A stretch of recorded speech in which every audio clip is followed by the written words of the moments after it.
Welcome back to the channel, everyone, where we medicate our snakes, we give treats to our toads, and Wilson receives a warning from the universe. I calibrated the mist delivery system to resonate with the reptilian lung cycle. Side effects may include healing and hallucination. Wilson, if that thing starts playing Pink Floyd, I'm out. Alright, so I have to be very careful doing this because this enclosure is my very large female Poecilotheria metallica. But here you guys can see all of the Armadillidium gestroi that my buddy gave me that did not show off in the isopod video.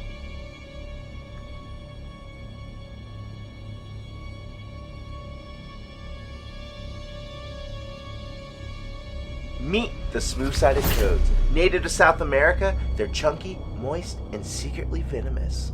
Their skin naturally secretes bufotoxins, which can mess up predators and your ex if you mail it to them. These bufotoxins, such as bufotenin, are known to cause hallucinations and heart issues in predators if ingested. So, naturally, Wilson licked one. The universe tastes like moss and regret. Do not lick your toads, people. It should obviously not have to be stated. And feed these toads, I have some Repashy calcium. We're gonna go ahead and mix up with some crickets to dust them up and get them fed off.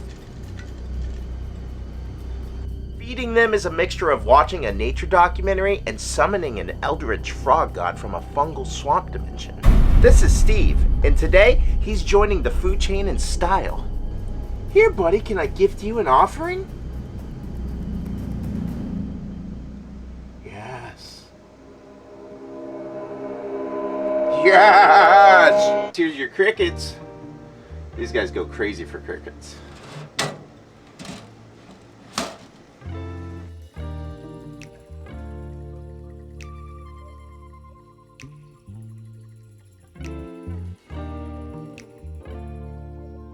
Guys, our little crested gecko baby from a handful of videos back is doing great. I mean, thriving. This guy is gaining weight, firing up, and he spends about 60% of its time screaming into the void or licking banana paste.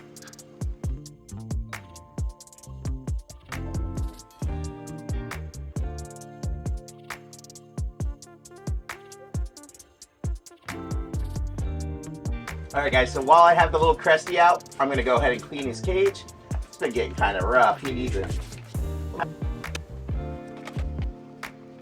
Alright, so I got the Cresty's cage all good and clean, and it's literally sat right here next to me, just being super patient watching me clean his little house.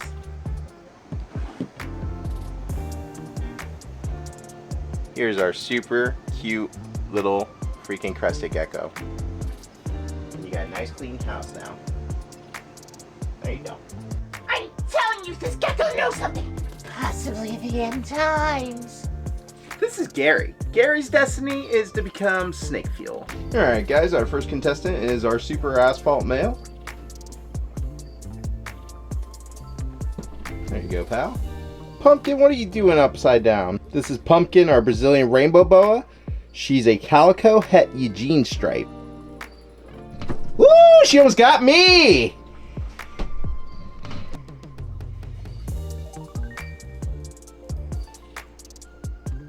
You silly freaking snake. Woohoo! Fast! Alright everyone, so this is our green tree python from Bill Stiegel over at Phoenix Reptiles. This is a designer line green tree python that's just starting to go through its color change. See that little tail working in the back? Watch, watch, watch. Gonna go for the... Ah, you got it! And you can see the color change it's going through. Pretty awesome stuff. This is a Biak green tree python from Mike Wilbanks. It's for you.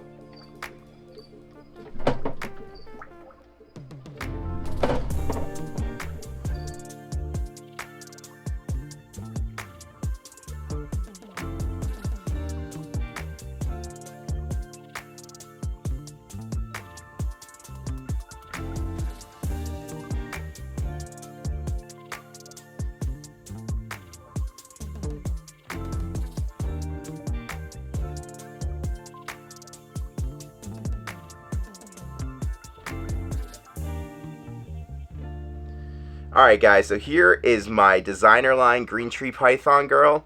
This is from Mark Hager over at Texas Chondros. And this poor snake has just had such issues since I've had her. She's always had bad sheds. She ended up getting an RI about after a year, a respiratory infection. And so we treated the respiratory infection. We went to my vet. We got 10 dosages of ceftazidime, so a month supply. Ceftazidime is an antibiotic that's intramuscularly injected into the animal every 3 days for a month. Cleared all the symptoms up. No more bubbles, no more liquid, no more mouth stretching that I really see. But the issue is now is you can hear her rasping. She has some rasping when she's breathing.